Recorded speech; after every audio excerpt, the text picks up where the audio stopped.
There are lots of ways you can break this up, but I'm actually going to break it up this way. I'm going to draw a line down here to create a rectangle, and then I'm going to draw another line there to create a triangle and another rectangle.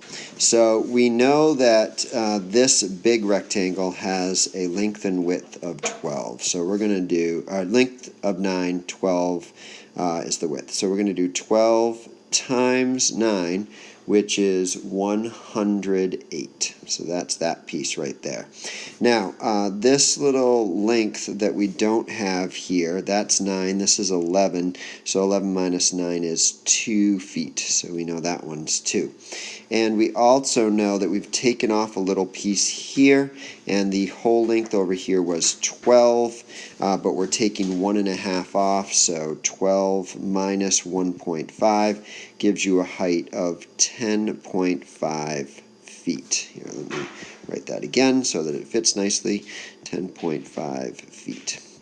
Okay, so for this triangle right here, we're going to do 10.5 times 2, because that's the base, divided by 2, because it's a triangle, and then that comes out to be 10.5. And then for this little piece down here, we're going to do 2 times 1.5, and that gives you 3.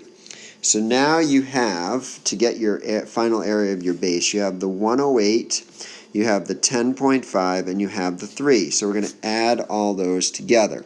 108 plus 10.5 plus 3. And that gives you a total of 121.5. Now, we know that the height of the